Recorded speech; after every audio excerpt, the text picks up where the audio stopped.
our goals in terms of energy independence and set a dangerous precedent for repealing our most important public health law. I thank my colleague from New York for leading us tonight in highlighting the risks involved, the very serious and real risks involved in this reckless action that's proposed. Well, thank you, Representative Connolly, and we'll continue to banter here this evening about the merits of the Clean Air Act and the good that it has produced. But when we talk about some of this innovation, how we can drive our energy independence, our self-sufficiency, it goes well beyond the public health efforts that can be secured simply by that kind of work as we reduce the amount of emissions, but it also turns into an issue of national security, where we know sending these over $400 billion a year to foreign sources for our oil importation is actually feeding the treasuries of some very unfriendly nations to the U.S., and then perhaps having those dollars used to train the troops that are fighting our troops in our efforts for peace in the Mideast. So it is a never-ending cycle of madness that has to be prevented. And I think the Clean Air Act, accompanied by other efforts that we can do to spur jobs and create an innovation economy, are very important aspects. They're outcomes of sound, progressive legislation that then achieves wonderful results and allows us to address public health standards in a way that is magnanimous. My colleague could not be more correct, and of course, as he recalls, not only sound progressive legislation, but sound environmental legislation that had broad bipartisan support and was signed into law by a Republican president. Right, and produced great benefits for every dollar invested. So you, Representative Connolly, and I serve on SEEK, which is a wonderful group of legislators like-minded in producing a green agenda that reaches to a sustainable energy and environmental outcome.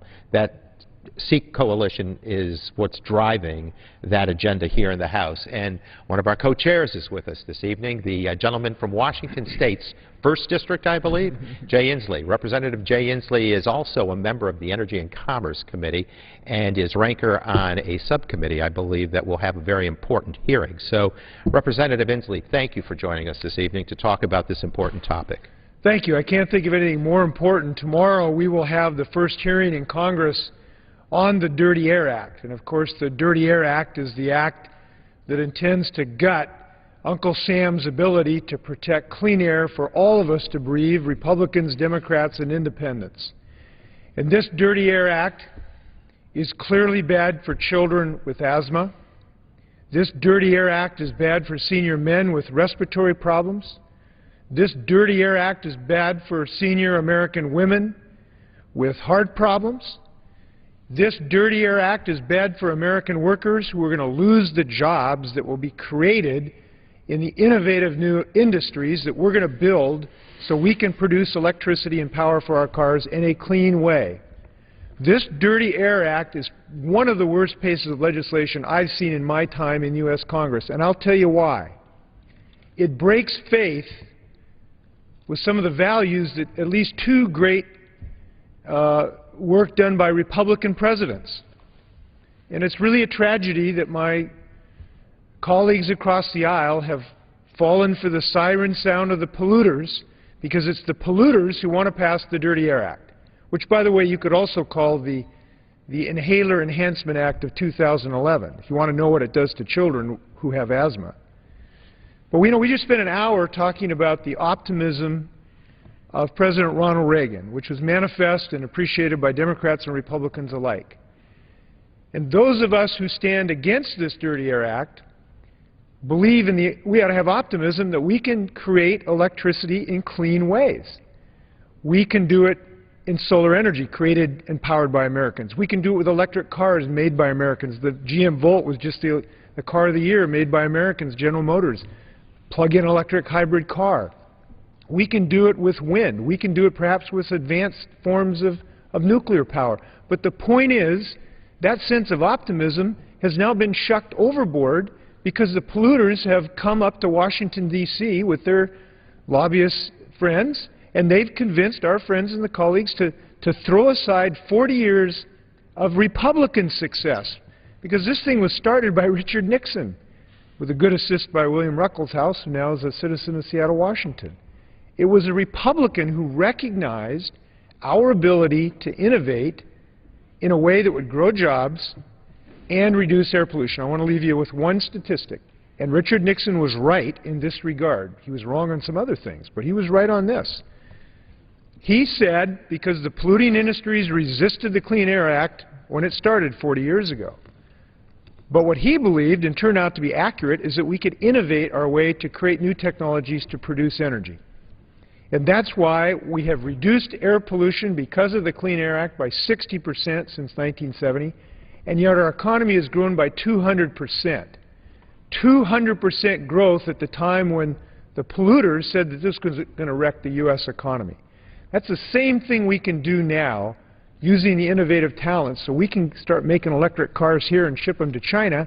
We can start making solar panels here with jobs in America so we can ship those to China.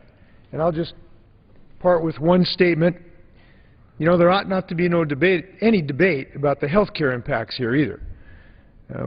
Congress has received a letter signed by 2,505 American scientists calling on Congress to resist and defeat the Republicans' Dirty Air Act because it says, quote, science-based law, the Clean Air Act is a science-based law that has prevented 400,000 premature deaths and hundreds of millions of cases of respiratory and cardiovascular disease during the 40 years since it was first passed, all without diminishing economic growth, close quote. Those are from American scientists who understand American innovation, who understand American asthma, who understand the American ability to keep moving forward and not going backwards.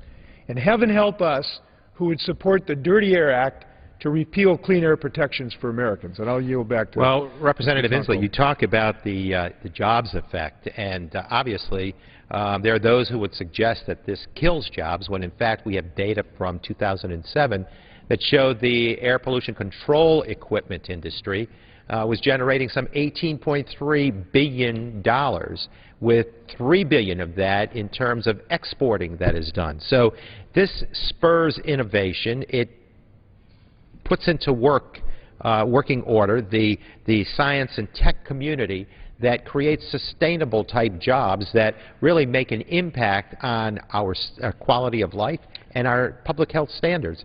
And I think those facts are missing here when those forces that join together here as lobbyists and deep pocket sorts and oil voices join with our partners on the other side of the aisle to kill this legislation. Gentlemen, you for a moment. I have a little story about why I've seen this firsthand. I went to the coolest event I've ever gone to as a public official a few weeks ago in Woodinville, Washington, at the Woodinville Wooden Cross Church. And I got to participate in the benediction, the dedication, of the very first electric car charging station at a church in America. And it was great. It was like, you know, let there be light, and there was light, let there be power, and there was power. But more importantly, there were jobs.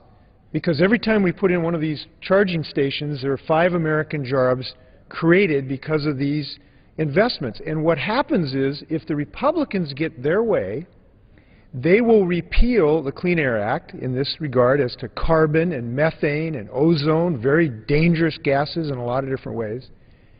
And instead of the investment going to create new energy industries, those investments are going to go to China.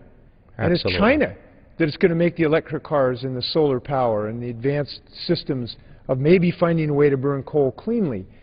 We don't want to give that competitive advantage up. This is the pedal to the metal, this Clean Air Act, which drives the investment, which has made the world, America, the leading producer of scrubbing equipment in the world today to clean up these stacks today.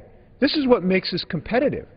So I think this is a job killer to pass the Dirty Air Act. Absolutely. And we've got to get in this race with China. Well, you know, I think, too, it taps into the pioneer spirit of America, the ingenuity, the creative genius that has always guided us, that is nurtured simply by our open system of government and capitalist style of opportunity.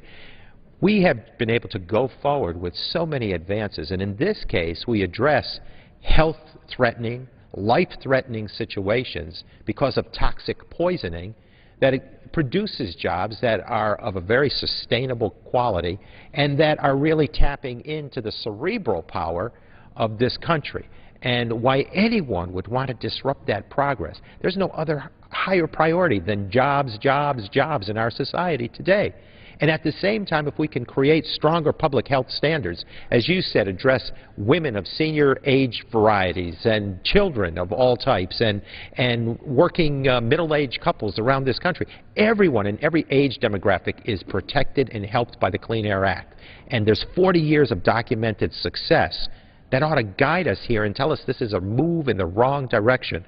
And we're so happy that so many people are offering their thoughts here this evening in this special order, this 1 hour's worth of info exchange. And we're joined by a great representative from New Jersey who is, again, a very thoughtful scientist of types, a physicist, I believe, from New Jersey's 12th Congressional District, Representative Rush Holt. Thank you so much, Representative Holt, for joining us this evening. Well, I'd like to add a comment to Mr. Inslee's point and just repeat that pollution is costly. It's costly in lives and it's costly in dollars. And one of the best instruments that has existed in the world over the past 40 years is the Clean Air Act. The Clean Air Act has decreased lead emissions by 95%, the EPA using the Clean Air Act. The EPA, the Environmental Protection Agency, has reduced emissions from diesel engines by almost 90%. And that is saving lives and saving dollars. By phasing out ozone-depleting chemicals and working through international agreements, the EPA is cutting non-melanoma skin cancer by hundreds of millions, and reducing smog and soot reduces premature deaths. This is successful legislation. My colleague, Mr. Inslee, calls this, what do we call it? You were calling it the Dirty Air, well, I think the Dirty fair, Air Act? It's simply fair to call it the Dirty Air Act because that's what you get if this legislation passed. You get Dirty Air Act. If you pass a Dirty Air Act, you get dirty air. And I think it's a fair assessment of what it does. Undoing the Clean Air Act makes the air less clean. The Clean Air Act has been successful in reducing the emission of pollutants, chemicals into the atmosphere that kill people.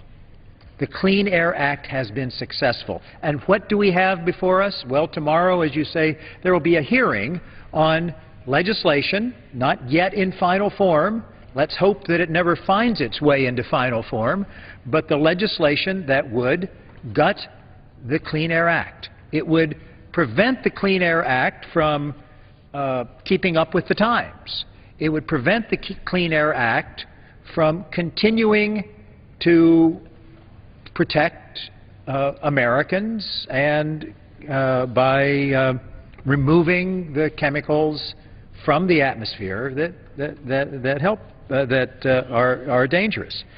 This is really a matter of public health, but it's also a matter of economics. The cost of clean air safeguards has been exaggerated over the years. Remember, I think my colleagues are old enough to remember, I certainly am, when the Clean Air Act was passed. And at the time they said, oh, it's going to be terrible. It's going to ruin industry. Claims about the cost of sulfur dioxide standards were exaggerated by factors of, 5 or 10. We've seen from the market price of the sulfur dioxide allowances that the actual market is much less than the estimated cost of complying with the sulfur dioxide regulations. So again and again, these have been exaggerated. And by implementing the Clean Air Act, we have saved lives and, by association, by extension, saved dollars.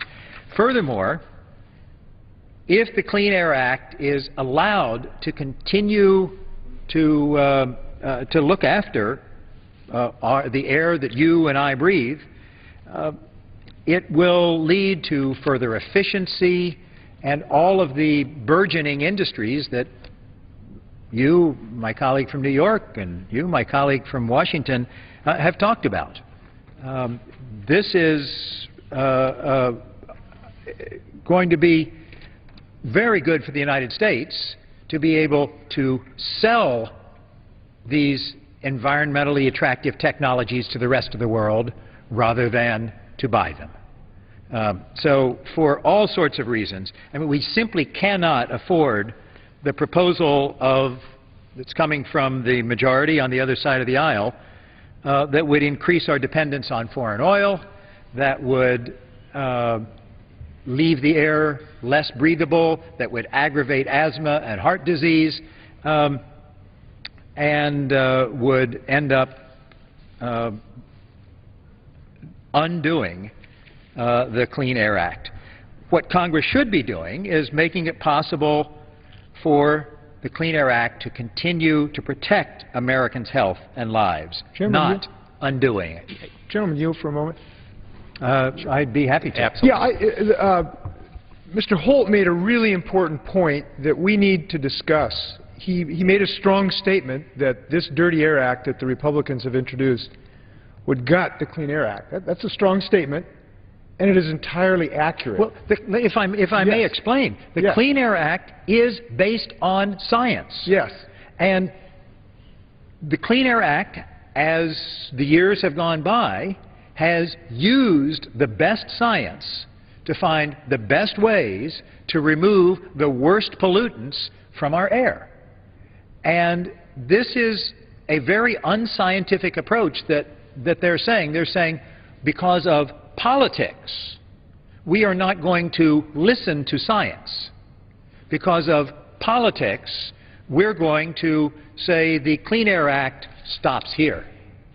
And not only does it, what I want to make clear to the public is that when we say gut, we mean gut the Clean Air Act, because the Republican Dirty Air Act doesn't just reduce protections by 10% to children with asthma. It doesn't reduce it by 50%. It entirely eliminates the ability of the Environmental Protection Agency to provide kids with asthma any protection whatsoever for these listed emissions from polluting industries. Absolutely. And, you know, I think that our goal, gentlemen, should be to strengthen the public health standards. When we think of the reduced amount of impacts on children, for instance, those 18 million cases that were prevented of respiratory diseases for children, those are important stats. That ought to drive us. But, you know, Representative Holt, you talked about the cost of the program and the associated benefits. Well, right now, the average has been for every dollar of investment, there's a $13 benefit. That's a tremendous, powerful outcome. Why would we not want to continue that sort of benefit that befalls the American public and produces jobs at the same time? This has been this whole session of Congress that preceded this 112th, and now this Congress, this session of Congress to date is all about jobs. And why would we walk away from the jobs potential and the public health improvements for the sake of politics? And by the way, those benefits are projected by the year 2020 to rise to $30 trillion, which is or $20 trillion, which is a 30-to-1 ratio. For every dollar invested, $30 of benefits will be produced. This is an awesome track record, and one that really, again, speaks to the well-being, the general health of the American public, and produces jobs. By the way, the American manufacturing teams that work on air pollution reduction technology are the kingpins in that global market. They are producing and exporting Now, everywhere we go, we're looking for American industry to be bolstered, for manufacturing to come back. We in this House have adopted the mantra, make it in America again. Here we are. We're achieving and exporting, which is the goal here, so that we can bulk up the American economy and getting good results from it. If the gentleman would yield on that very point. Absolutely. The rest of the world is not backing down. The rest of the world is not moving toward dirtier atmosphere, toward more atmospheric emissions. They understand that this is deadly and costly. And as I said a few moments ago, wouldn't it be better if we Americans were selling the technologies to the rest of the world? Many of these technologies were developed here in the United States. Many of the opportunities for more energy efficiency and less atmospheric emissions can be developed here in the United States. Wouldn't it be better if we developed them here and sold them to the rest of the world instead of someday having to buy them? And you know, there's a point that comes to mind, Representative Holt, when you talk about building it here and developing the technology and having that think tank quality in this country. That also has to be nurtured by the next generation of workers. We have to pull from the students in the classroom today their experience or their awareness of science, technology, engineering, and math. We must enable them to explore those areas as a career path. What sort of message are we offering out there? What is the message that resonates from this sort of approach? If I'm a youngster in a classroom, I'm thinking, science and technology has no value in our society. We are able to clean up, but we don't want to clean up. We're able to produce jobs through air pollution reduction technology that requires some sort of research and development concept. We don't care about that. We're sending a message to young people that these careers don't matter, and oh, by the way, your health doesn't matter, because all of those young people, save from asthma or save from some sort of respiratory ailment, just don't matter. That is a terrible statement to offer our young people, I would think. And Representative Inslee, you have something to say. I would urge you to put your comment in the conditional. This is not going to happen. We are not going to let it happen. We can't It would be so unwise to say we're not going to follow the science. It would be so unwise to say to the young people, we're going to turn away from this innovative challenge. It would be so unwise to say to families with asthma, we're not going to make the atmosphere better. This falling on the heels of the president. It's not going to happen. Right. But we are here to say we won't let it happen. This falling on the heels of the president saying right from the podium, right, that right in the State of the Union, it's time to celebrate the Science Bowl as much as we celebrate the Super Bowl. Here he is trying to draw the innovation economy into the classroom to give students a sense of vision, partake in a creative venture out there that will make the world better. And now we're rolling back technology. What a terrible message to leave our youngsters. Representative Inslee. Well, you just may be thinking, President Obama gave a State of the Union who talked about celebrating the winning of the Science Bowl, about using the Chinese advances in clean energy as our Sputnik moment, so that we would be called to have a new Apollo energy project. And we know we can do in clean energy what our ancestors did in space, which is to lead the world in clean energy. We know this can be the American destiny. And the reason we know that is because our vision is one based on optimism and confidence. Our vision is that we know we can invent new forms of energy so that we don't cause additional asthma problems in our children. Now, this is a difference between us and the Republicans who want to pass this Dirty Air Act. We realize two things about our children. Number one, when polluters pollute and expose them to dangerous levels of ozone and dramatic increases in those kids don't have anywhere to run and hide.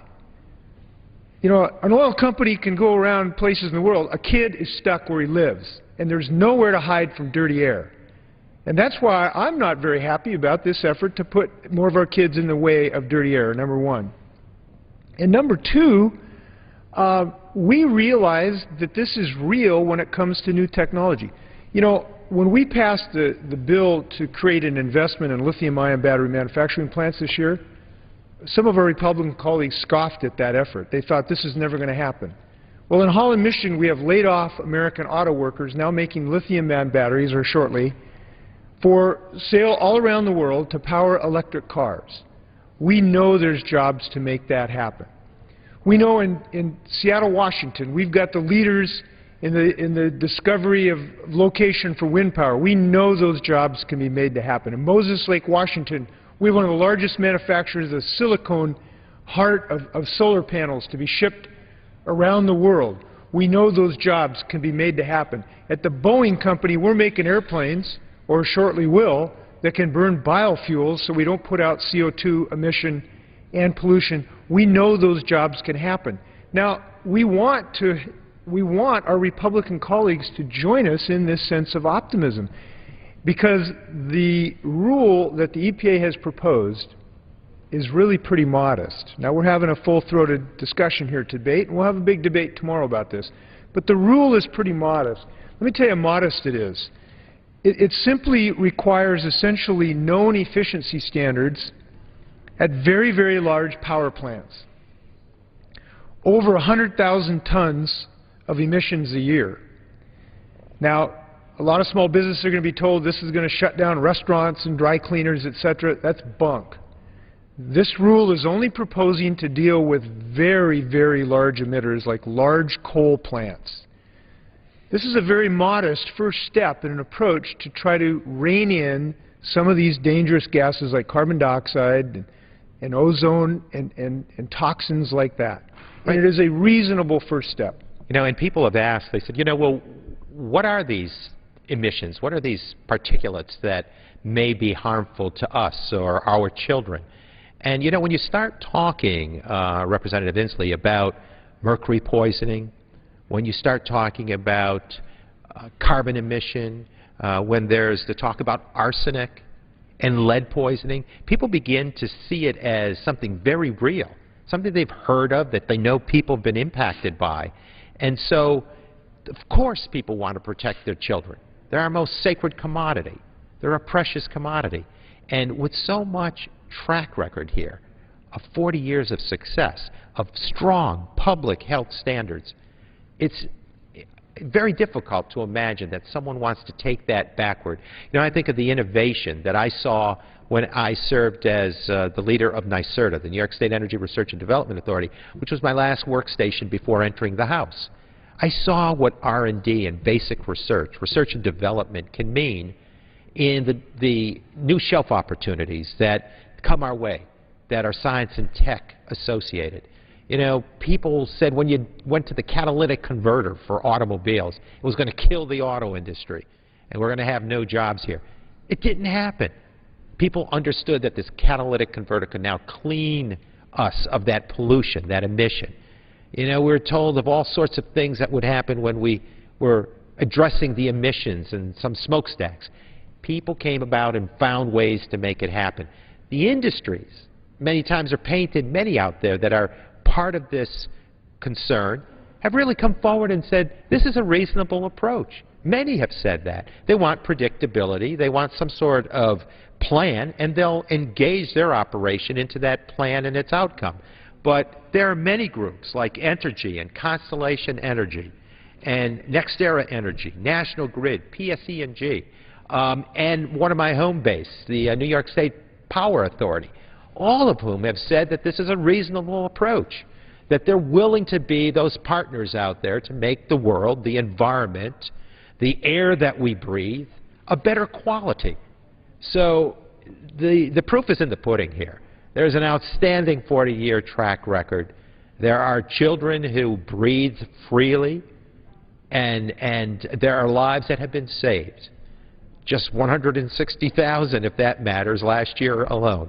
But people need to look at the facts here and not be so connected to those deep pockets, special interests, friends from the oil industry that want to come here and partner with colleagues in the House and say, we're going to undo this and we're going to kill jobs, job-killing, life-threatening, health-threatening toxic poisoning that could take place if we allow it to, and we will stop this, I'm convinced. And I hope we will be successful and believe that we will, because there are multiple reasons for this. And this really is an issue about democracy, about who's going to make a decision about the air we breathe and the air our children breathe.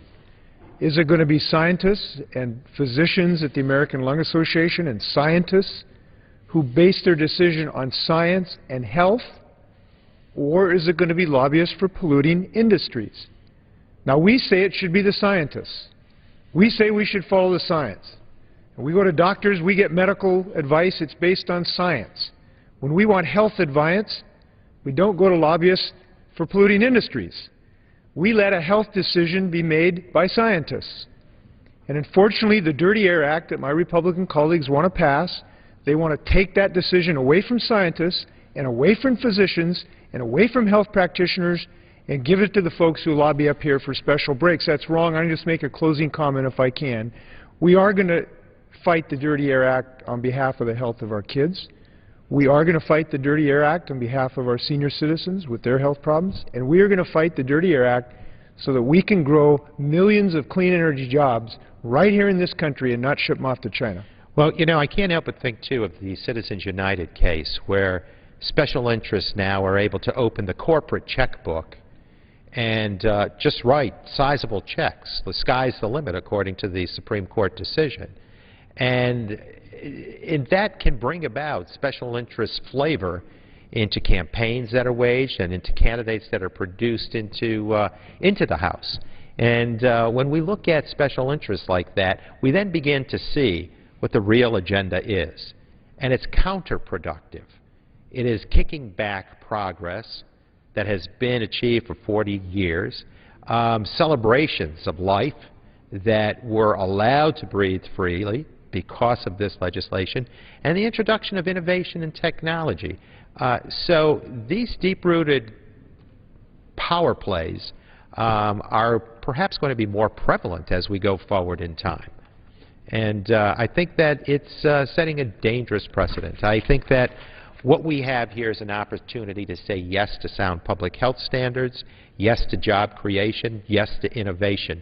I know that from the work that's being done even in the auto industry, GE is putting together an advanced battery manufacturing facility that will be available for heavy fleets. We have those who are working on all sorts of alternative fuels.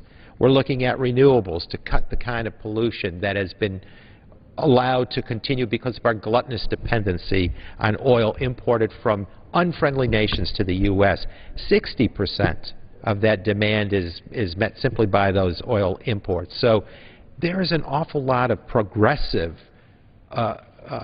perspective that is associated with what the Clean Air Act has achieved. We have to go forward with this one. I would just note in closing that if we inveigle and are successful in asking Republicans to stand with us against the Dirty Air Act, we will celebrate a Republican achievement of 40 years ago that we will have preserved the Clean Air Act, and we'll argue that the next electric vehicle should be called the Nixon. We'll want to honor a Republican president. Thanks very much. Thanks, Mr. Tonko. Thank you, Representative Inslee. You know, the efforts made here tonight were to inform people as to the impact that could be felt if we roll back the progress of the Clean Air Act, one that has had this 40-year record of achievement, one that has given a big boost to innovation in our economy. Our president, this president, President Obama, has indicated that this is the sort of sustainable restructuring of our economy that can drive us forward.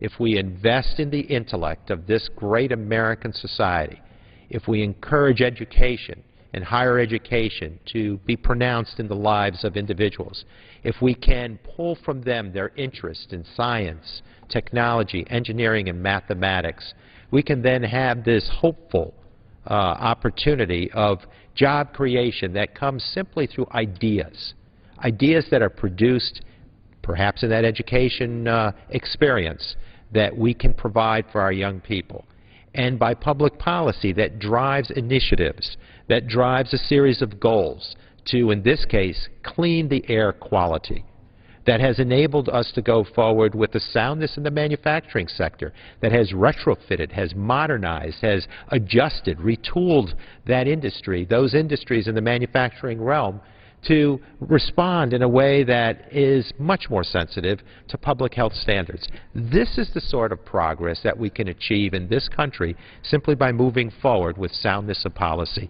And so I thank all of our colleagues this evening who have joined us in the efforts to speak to the soundness of clean air, what it means not only in public health standards, but certainly in the efforts to create jobs and to sustain the economy in a way that will continue to strive to build on the progress that we have achieved over these last 4 decades and continue to explore new eras of job creation that will provide the soundness in our economy that will be the strength of this country in many, many decades and generations to come. With that, Mr. Speaker, yes, will the gentleman yield? I was listening with interest the gentleman's remarks, and especially taking into interest the importance of the Clean Air Act, and I want to commend the gentleman for raising this issue, not only with our colleagues, but the importance of why we have to make sure that this part of the element of our current laws are being sustained and upheld. I think the question also is raised here in terms of this is not a new issue. This is really an issue that has been ongoing for years and years in terms of development versus conservation and the environment. I think the challenge for us as legislators is to see if we could find a sense of balance. Currently we have to import well over $700 billion worth of oil from foreign countries. I don't think our Republican friends think that we're anti-development. I think we are for development, and doing it in such a way that the scientists are there, and in such a way that it provides safety, and at the same time provides the kind of resources that are really needful to meet the needs of the American people. And I want to again commend the gentleman for raising this issue, and hope that in the coming weeks and months we will continue the dialogue and debate on this very important matter. Well, Representative Faleomavega, we thank you for joining us this evening. But, during the course of this hour, we have all talked about innovation that we see happening right in our very own districts. I have a global center on renewables that is conducted through the auspices of GE. We talked about their advanced battery manufacturing facility. I talk about the nanoscience that has been promoted in the 21st Congressional District of New York. We witness every day the semiconductor work that is done, and work in the biotech and infotech and nanotech communities, all of which are critically important to providing the workforce of the future and the workplace of the future. This is what I think policy like this can initiate. And I'm certain within the realm of your own district or in the region that you represent or the state that you call home, within that whole context, there are those stories of success and innovation. And that, I think, is the outcome here that we want to preserve, and not only preserve, but enhance, so that we can continue to grow those jobs and provide a better quality of life for the people that we represent. And again, with the gentleman yield, I thank the gentleman for yielding, and I hope that in the coming weeks and months we will continue to discuss this issue, and hopefully our friends on the other side will understand our concerns. Again, it's the challenge of establishing a balance between development and the environment and the conservation, and I think the American people are looking for answers to those issues and those problems. I thank the gentleman for yielding. Okay. Well, thank you. Built on 40 years of success, then, we want to defend people of all ages, from the most young to the most senior in our society. They have experienced and lived the benefits of soundness of policy that came via the Clean Air Act, a bipartisan effort that was initiated by a Republican president. And so it defies logic to move forward here with a plan that would take us backward. So we have to thwart that effort and call it for what it is. Check it at the door and say, look, it is a life-threatening, health-threatening, toxic poisoning situation that would reduce jobs, denounce innovation in our society, in our economy, and really take us backward. This is about, I think this House ought to be about moving us forward, creating jobs, enhancing the public health standards, and embracing the quality of innovation in our society that really builds the magic in our economy, that digs deep into the pioneer spirit that is uniquely American, and we can make it happen simply by saying no to those agents that want to roll back progress and defeat us with their Dirty Air Act. So with that, Mr. Speaker, I yield back and thank you for the opportunity for all of us to express our concerns about those who are advancing a Dirty Air Act. Under the Speaker's announced policy of January 5th, 2011, the Chair recognizes the gentleman from Texas, Mr. Poe, for half the time remaining before 10 p.m., which is roughly about 22 minutes. Thank you, Mr. Speaker.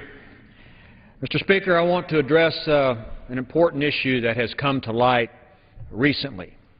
It has to do with the wonderful group of volunteers that serve in the United States Peace Corps.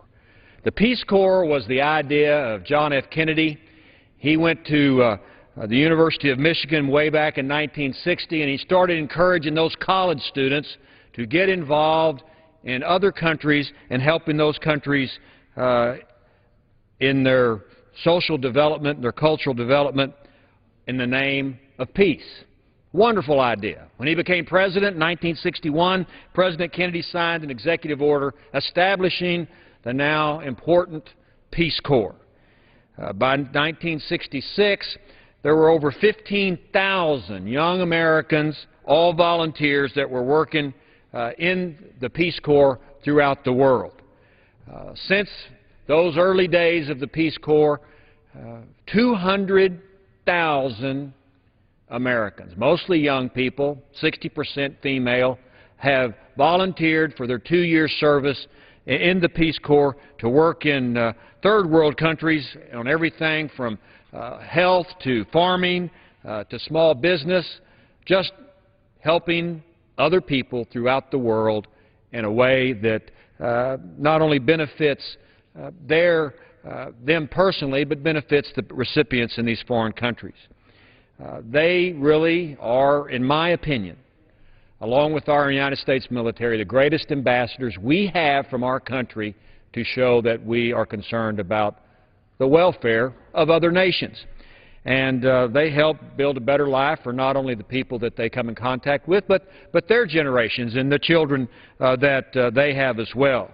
I think they are really volunteer angels. The work that a Peace Corps volunteer does is hard work. It's important, but it's very difficult. They're in a place far from home, sometimes very remote and primitive areas, and yet they on a daily basis are working to improve the lives of these individuals. Like I said, I think it's one of the best things that we do in this country as ambassadors are those young people in the Peace Corps. It's tough work. It's hard work. I wouldn't do it. It's so difficult. And you know, there are people in our country, a lot of them, mainly young people, who choose that as a calling to help other people in other countries. I've got 4 kids, and they're all kind of wanting to save the world too. They've been to Mexico and lived in orphanages in Trinidad. They've been to Honduras. They've been to Africa, Zambia, all with that mentality of helping other people. But the Peace Corps volunteers are people like that who spend at least 2 years in service to their country. And sometimes when they are in those foreign countries, they stick out. They are noticeable by the people who live in that country. And because of that, occasionally, sometimes, more often than it should be, they attract crimes that occur against them. And that is the issue, Mr. Speaker, I want to address tonight. Over the last 10 years, 1,000 Americans, mainly women, have been sexually assaulted, raped, or assaulted in some other way in a foreign country representing the United States in the Peace Corps. Between 2000 and 2009, Peace Corps themselves say that there were over 221 rapes and attempted rapes, almost 150 major sexual attacks, and 700 other sexual assaults. Sexual assault is anything from groping to fondling to conduct that is offensive to that Peace Corps volunteer. Once again, 1,000 crimes against American Peace Corps volunteers. Recently, the Peace Corps has announced that there's an average of 22 rapes a year against American Peace Corps volunteers. This is not acceptable, Mr. Speaker. We're talking about real people, their real stories, and their real victims. And I want to mention just a few of those tonight in the limited time that I have. The first of those is a person that I've gotten to know personally, wonderful person, Jess Mochek. She joined the Peace Corps in 2004, and her first day as a Peace Corps volunteer in Bangladesh, a group of men started sexually groping her as she was just walking to the home that she was supposed to live in. But no one really did anything. She told the Peace Corps staff over and over again that she felt unsafe in Bangladesh in the situation she was in, but nobody did anything. Months later, she came in contact with some men who kidnapped her, they beat her, and they sexually assaulted her. But they weren't through. They abandoned her and threw her in an abandoned alley somewhere in Bangladesh. And according to Jess, the Peace Corps did everything they could to cover this up because they seemed to be more worried about the officials in Bangladesh and what they thought might happen to their relationship with the United States than they did about caring for this victim of crime. Jess says that the Peace Corps blamed her for the conduct of others. They blamed her for being a sexual assault victim. Mr. Speaker, a rape victim is never to blame for the crime that is committed against her. It is the offender that is always to blame. And we need to understand that these precious people who go overseas and represent us when a crime is committed against them, we take their side. And we don't assume they did anything wrong, because they didn't. They were just a victim of crime. And the criminal is the one that should be held accountable for that conduct. Rape is never the fault of the victim. It's always the fault of the perpetrator. But Jess got no satisfaction from the Peace Corps, according to her. And when she got home, she was told to tell other people that she was coming back to the United States for medical reasons, to have her wisdom teeth pulled out. This was her case, and a few others were brought to light recently by ABC News in 2020, bringing her story and others. There are more, and I will try to cover as many as I can in the time that I have. Laurel Jackson was sent to Romania, Peace Corps volunteer. She was constantly harassed, both physically and verbally. She couldn't walk to her house where she was staying without verbal assaults and things being thrown at her. She was spit on, she was punched, and rocks were thrown at her, and her life was threatened several times. This took place on a weekly basis. They told her that a young American with blonde hair would stand out and that she was going to continue to be a victim. She was fondled over 10 times when she tried to ride public transportation, so she quit riding public transportation in Romania and she started walking to help these folks in Romania. She said that the Peace Corps knew that these crimes were happening against her, but she says they didn't take it seriously, and no legal recourse was offered. She was exposed to by young men who exposed themselves, and she was told, well, don't be around those people. No one did anything, and no one cared. When she was followed home by some men, she did talk to the police, and they gave her some bodyguards. She requested a new location, but she was turned down, and her transfer was denied. When she returned home, she tried to get counseling, but she received no counseling for that crimes that are committed against her. And here's what she has to say. She said, I would have liked the Peace Corps to have never put me there. They knew it was unsafe for me. They should have communicated with the police and the school in their own investigation. I would have liked them to take me more seriously when I reported these crimes. I would have liked to have had counseling when I returned. But once again, Mr. Speaker, no one did anything. And when she left Romania, she told the Peace Corps not to send anybody else over there, but they did, and the person who replaced her was also racially abused with swastikas drawn on her residence because she was a Jewish American. The next individual, I'm not going to use her real name because she doesn't want us to know her true identity. But she grew up on a ranch. She now lives in Texas. And she went to Lesotho in May of 1996 to convince farmers to plant trees and show them how to do that. But Mary Jo, as I will call her, stuck out in the 2 years in this location, even though it was difficult. She lived in a small village, in a string of villages that were about 80 miles south of Maseru. She had arranged her ticket back to the United States when she was attacked because she felt unsafe. But here's what happened to her. On an evening in 1999, Mary Jo and her neighbor left a village shop and were headed down a dirt path to their home. Her neighbor's ex-boyfriend followed and, after a confrontation, struck Mary Jo with a rock. The blow knocked out 6 of her teeth, destroyed her eye socket, and left a palm-sized crater in her face. The rock had crushed the bones in her face, and blood had started coming down the back into her throat. She ended up alone in a deserted section of the hospital when she was finally found. She says, "It was dark, I was scared, and I didn't know where anyone was." Taxis only ran it from her village at night, and so she couldn't really reach the Peace Corps, but some neighbors found someone to drive her 20 miles to a local hospital. She remembered a young woman stitching her up, and she remembers being once again left alone, abandoned. She felt abandoned by her own country. The next day she was moving to another hospital in South Africa where a surgeon installed a metal plate to hold the bones together around her left eye and her chin and cheeks and nose. The Peace Corps brought her back to her home base, but she said they didn't help her in her recovery.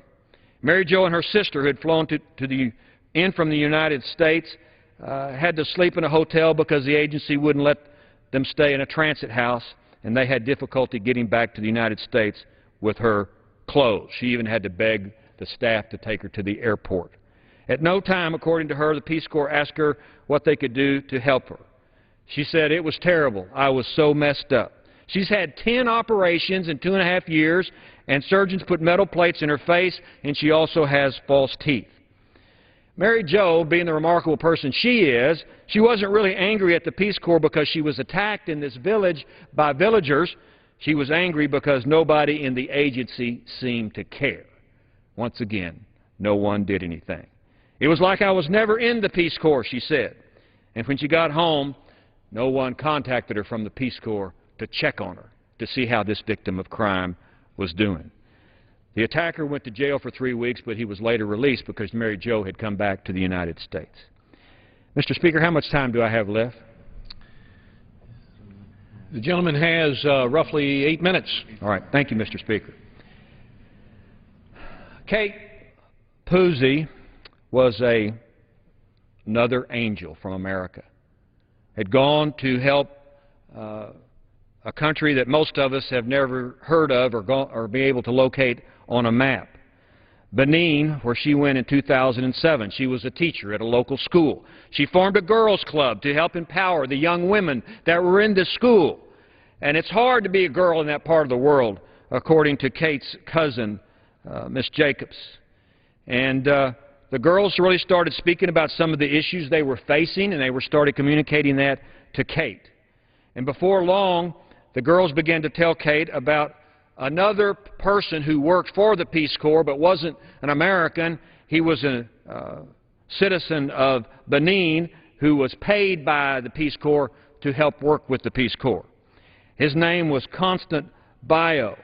And these girls had said that this person was sexually assaulting these young girls. She had started hearing that he had been sleeping with some of the girls, he had got some of them pregnant, and some of them had been raped. And at the request of several teachers, Kate sent an email to the Peace Corps in Benin's capital recommending that this person be fired from the Peace Corps. She said, quote, "Please believe me, I'm not someone who likes to create problems, but this has been weighing on me heavily." This was in an email that she sent that was found later and turned over to ABC News. "This man is not someone I want representing the Peace Corps to this community." Bio's brother worked as a manager in the Peace Corps office, and she asked her role to be kept secret because she didn't want this criminal, this rapist of young girls in this country, to know that she had reported him. But he found out about it anyway. And so when he found out about it, this is what happened. March 11th, 2009, the day after the Peace Corps authorities had fired this criminal, Bio, and just 2 months short of completing her 2-year commitment to the Peace Corps, Kate was found dead on her front porch with her throat slit. The Pusey family says the Peace Corps was insensitive in its treatment to them until officials had learned about the ABC News report, and then they got more involved. Unfortunately, it was too late. Unfortunately, no one did anything or paid attention. Before the news reported this murder, this homicide, the Pusey family believes and states that the Peace Corps did little to show compassion or an interest. Kate's father, Harry, says this: "She was my hero. I thought maybe a representative would come to the house to talk to us, or at least a letter in the mail. But that did not happen because just a box showed up with my daughter's belongings that came by a delivery man." This is disrespectful, Mr. Speaker, to the life of this wonderful person and to her family. Now, the Peace Corps has changed some of their procedures, and we will get to that in just a minute. The fifth example I want to talk about is Jill Hoxmeyer. She was a Peace Corps volunteer in Guyana, and that's in South America, and she was a volunteer, and she had created ways to help young women combat and understand the disease against HIV, AIDS, and other functions and other diseases. And she is teaching them life skill courses and wanted to help build stronger relationships between the mothers there and their daughters. 2007, a year into her service, she was riding her bike home from work when she was assaulted, dragged in the bushes, and sexually assaulted by a man who had been following her for some time. He choked her so hard she couldn't breathe or even scream. She believes the Peace Corps needs to do more to help victims cut through the bureaucratic red tape and get the care they need. It was too hard to navigate the problems that I had been going through all by myself. And once again, insensitivity, and nothing seemed to happen. Jess and others, victims of these Peace Corps, who are members of the Peace Corps who have been victims, have formed an organization, a support group, but it's going to be a group that's going to be active. And they call it the First Response Action Group. And we will see more of them, hopefully here on the Hill. Today I met with the director of the Peace Corps, Aaron Williams, who happened to be in the Peace Corps years ago. He's now the director. I explained to him and talked to him about these issues and other cases that have come to light. He and I discussed this problem. We're going to have, hopefully, a Foreign Affairs Committee hearing on this very issue, the Peace Corps and the relationship it has with its volunteers throughout the world, how to make them safe, how to take care of them once a crime is committed against them, and how to take care of them after that crime has been committed against them. The Peace Corps Director, Mr. Williams, assures me that they're going to hire and develop a victim advocate program and hire a victim advocate. They're going to help these victims of crime get counseling services. They are going to help them medically, even after they have been discharged from the Peace Corps. Unfortunately, the Bureau of Labor has issues in dealing with these Peace Corps volunteers who are no longer in Peace Corps service, and they still have issues that they need to be taken care of, and the Peace Corps is going to work with the Department of Labor to solve out this bureaucratic nonsense. Every victim, he says, is going to have access to medical, counseling, and legal services. And when a crime is committed against an American in the Peace Corps overseas, the ambassador of that country is going to contact the highest ranking official in that country to let them know that America wants some results and wants to take care of the victim, but also wants the perpetrator held accountable. And one of the most important things that Director Williams has agreed to do is to set up a victims advocacy program, a victims advocacy advisory board made up of different groups like RAIN and other NGOs to give advice to the Peace Corps how to take care of victims of crime. And so we're not going to let this issue die. We're going to continue to promote and understand the Peace Corps, but we want these wonderful people in the Peace Corps who have in the past been harmed and crimes committed against them. We want to rescue them as a nation. We want to take care of them. And the director of the Peace Corps says we will go back and help those people. We want to take care of Peace Corps volunteers now that are being assaulted, 22 a year. That's 22 too many. We don't want it to happen to anybody. But we want to take care of them. And we want to have procedures to make sure the Peace Corps is listening and takes care of victims of crime as well. You know, Mr. Speaker, I spent most of my life at the courthouse in Houston. I was a prosecutor, criminal court judge, 30 years. I saw many of these victims of crime. And sexual assault, rape, to me, is the worst crime that can be committed against a person. You can understand why people steal. You can understand some crimes, but that crime of sexual assault is a crime not of sex, but a crime of power. But it's also an attempt by the perpetrator to destroy the inner soul of the victim. And we need to understand that. And we need to take these people, these victims, these wonderful volunteers of America, and take care of them. We're doing a better job as a nation of taking care of our wounded warriors in the military, another great group of ambassadors that represent the rest of us. And they come home with all kinds of injuries, and we're finally taking care of them. We need to understand that these Peace Corps volunteers are just as precious and take care of them as well. People cry peace, peace, but there can be no peace as long as there is one American Peace Corps volunteer that has no peace. And that's just the way it is. I yield back. Thank you very much, Mr. Speaker. Gentleman yields back his time.